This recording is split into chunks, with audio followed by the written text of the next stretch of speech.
नागपुर के यशोधरा नगर इलाके में प्रेम संबंध के शक ने खौफनाक मोड़ ले लिया। एक युवक ने नाबालिग लड़की और उसके भाई पर चाकू से जानलेवा हमला कर दिया है, जिससे दोनों गंभीर रूप से घायल हो गए हैं।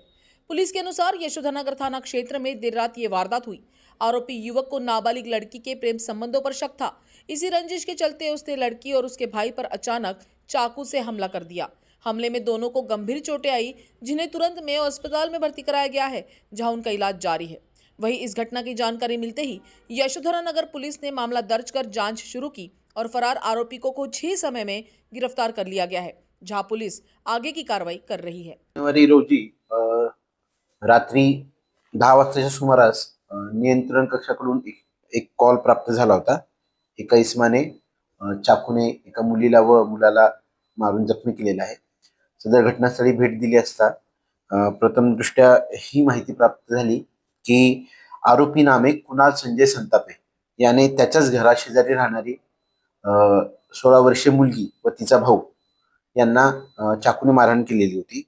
सदर प्रकरणात पीडित मुलगी हिने दिलेल्या रिपोर्टवरून आरोपी कुणाल संजय संतापे याच्या विरुद्ध BNS 109 प्रमाणे गुन्हा दाखल करण्यात आलेला आहे।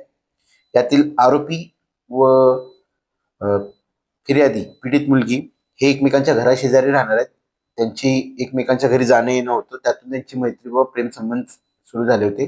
सदरची बाब मुलीच्या घरातील वडिलांना कळाल्यामुळे त्यांनी दोघांनाही समजून सांगितलं होतं। त्यानंतर मुलीने त्याच्याशी मैत्री संपवलेली होती, परंतु आरोपी तू माझ्याशी बोलत नाहीस, तू दुसऱ्याशी बोलतेस या संशयावरून आरोपीने तिच्याशी वाद केलेला होता व दिनांक 5 जानेवारी रोजी त्याच वादातून आरोपी कुणाल संजय संतापे याने पीडित मुलगी व तिचा भाऊ यांना चाकूने मारून गंभीररित्या जखमी केल्याने आरोपी कुणाल संजय संतापे याच्या विरुद्ध BNS कलम 109 प्रमाणे गुन्हा दाखल करण्यात आलेला आहे। सदर गुन्ह्यातील आरोपी कुणाल संजय संतापे याला अटक करण्यात आलेली असून गुन्ह्याचा पुढील तपास चालू आहे। सध्या आरोपी हा पोलीस कस्टडीत आहे।